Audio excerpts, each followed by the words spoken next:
Well, as Pastor Glenn said earlier in our service, we as pastors just want to take a few moments to talk with you and share with you a little bit about our response to the COVID-19 crisis and what this looks like for us as we're moving forward as a church. Our country and our state seem to be moving in a positive direction towards reopening. In fact, we've heard this week that Lackawanna County will go to the yellow phase on June 5th. And that's really great, right?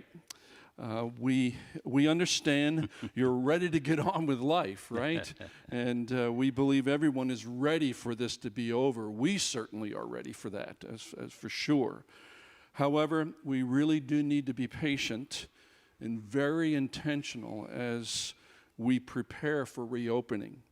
And this is really going to be a gradual process. I want to use a race car illustration with you. We can't go from 0 to 60 even in 2 or 3 weeks. So we have some principles that we've kind of come up with that will help guide us, and we want to share a few of those with you. Number one, above all else, we want to honor God in every decision that we make. Number two, our next priority is the spiritual health of our church, and that's you. That includes your physical, emotional, and social well-being. Number three, church unity for us is obviously critical, and we recognize there are many differing responses and opinions about COVID-19 and when we should be reopening. The biblical principle is in honor, preferring one another. Number four, our presence and place in the community are critical and important. We do not want to do anything that would hurt or jeopardize our testimony, our ministry, or even our reputation here in Clark Summit. Lastly, we want to obey God in honoring our state and national government officials by following their guidelines as we move forward.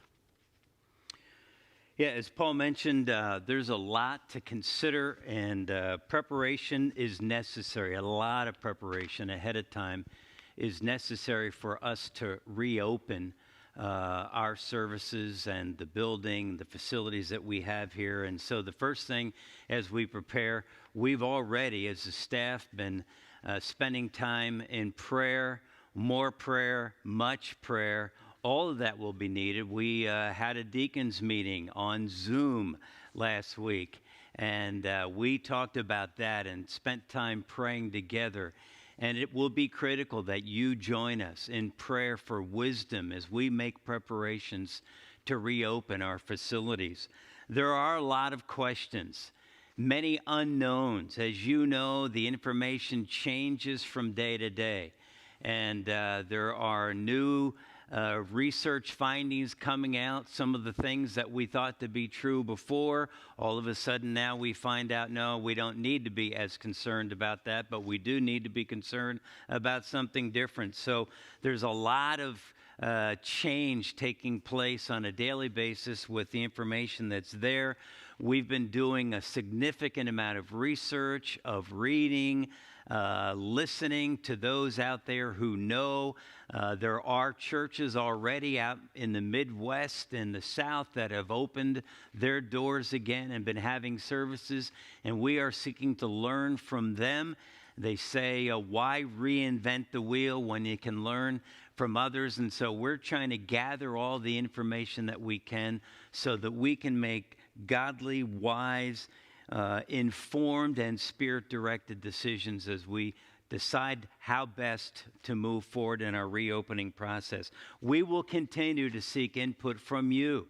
And thank you for your response to the survey yesterday.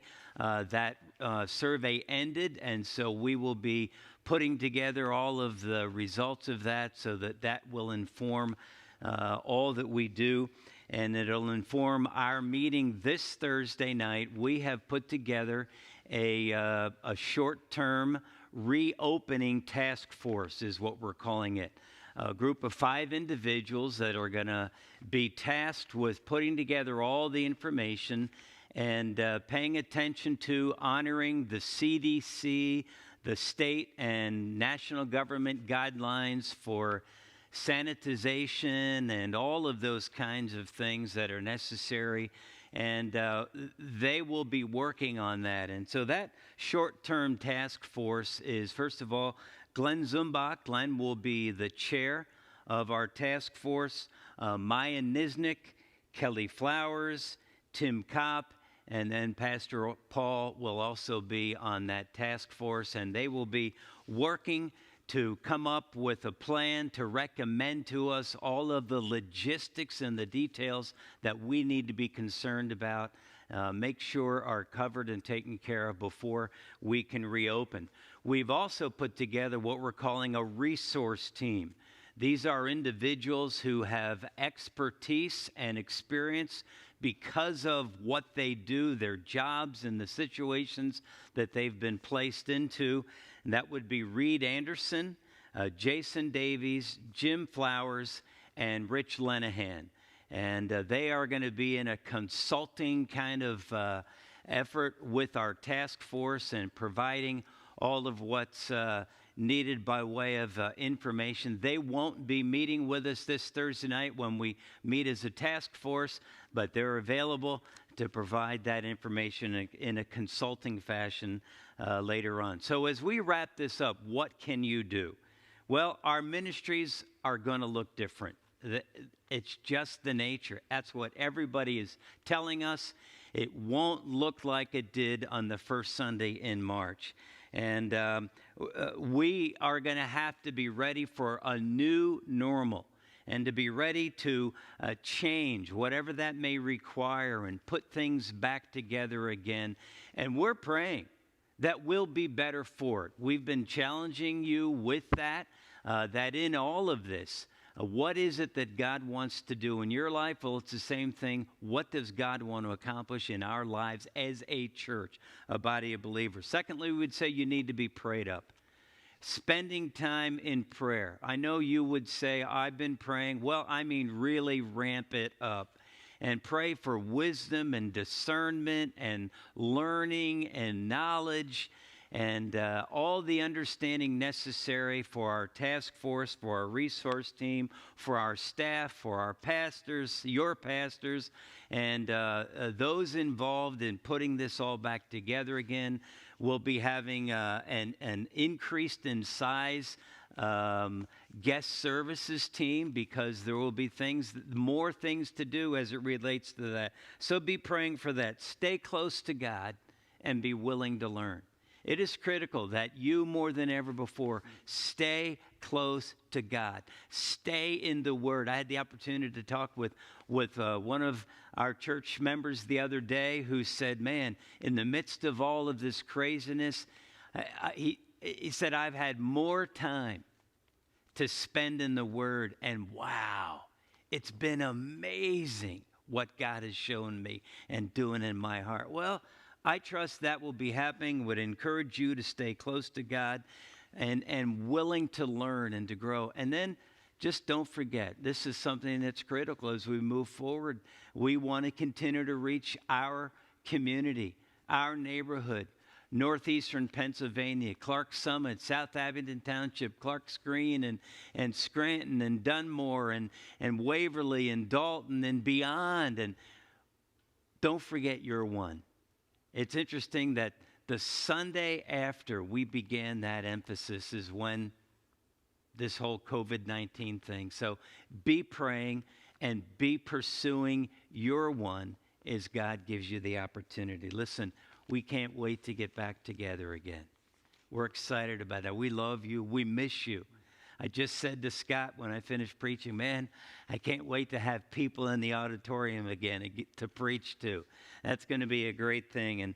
But remember this, the virus is still with us. It's still out there. It is not over. People are still testing positive and people are still dying. And we need to remember that, and we need to be doing all that we can, as Paul mentioned, to take care of our safety and our health so that we can serve God that way. Listen, shoot us emails or texts or call us here. if we can be of help to you. But we will be in touch in the days ahead as we begin to put together a plan for reopening. Thanks for joining us. Have a great Memorial Day weekend. We'll see you next week.